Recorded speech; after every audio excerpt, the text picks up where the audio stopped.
Dante's a no-holds-barred, unrelenting, never say die, just not gonna give in. If anything sort of confronts him, he's ready to go up against it. Kind of a brutal bastard. Dante's not a good guy. He's like, ah! He's a guy who kicks down the doors of hell, quite literally. Kind of a basically.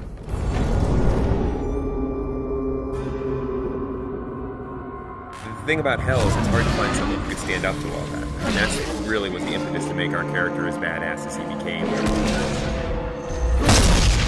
The poet, as he goes through hell, he's fainting, and Virgil picks him up and carries him over spots. And that's not a character that we could use for a hero. The real Dante was in Florence during the Civil War. He was more of a politician. We wanted something a little bit more, and so we made the bold choice to give him a past as a crusader. He's had a pretty tragic and, screwed up past. A lot of things in his past that haunt him. He's definitely not some straight sort of action hero. I like the fact that he's a little bit more human. I mean, obviously he's wielding this giant scythe that most of us couldn't lift, and I know because we built one for Comic-Con. So he's definitely, superhuman in that sense. But there are certainly moments in the game where he's not sure if he can go on. I think the story kind of demanded that he be a little bit more complex. The first line of the poem is, at the midpoint on the journey of life, I found myself in a dark forest, and it's a metaphor for him being confused and troubled about his own life, but we wanted to go to the nth degree for the video game. And so we wanted him to basically have committed all these horrible sins. Dante is guilty of all 9 sins and then some. Definitely start to see how his family factors into it, and you might start to see some familiar faces as you're going through hell and how that sort of messes with him. He's done a lot of bad things in his life. I think one of the important things is as you play through the game, you realize that Dante also tries to redeem himself.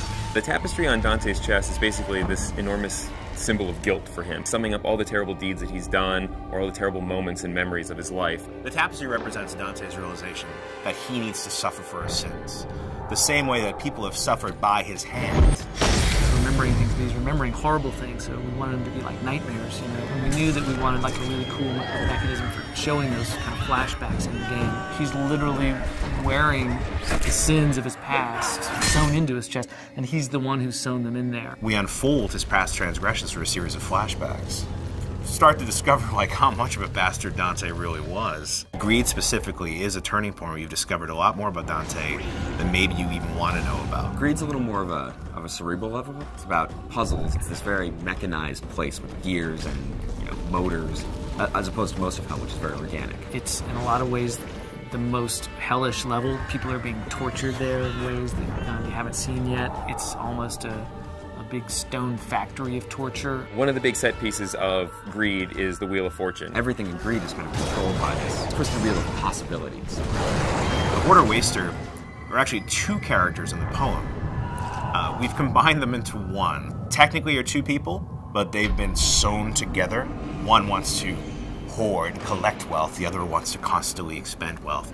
And they're stuck together for an eternity to sort it out amongst themselves. Greed is all about torture and teasing people with the allure of gold and ripping them apart as they reach for this. Totally different sort of environment. You got molten gold sort of dripping on the sides. It's a complex level, but it's pretty fun to go through. Greed's an interesting level because it's really kind of the beginning of Act 2 in a lot of ways. You're going to leave Greed behind, descend down into the 5th circle, and which is anger, and that's where the putrid swamp of the river Styx begins.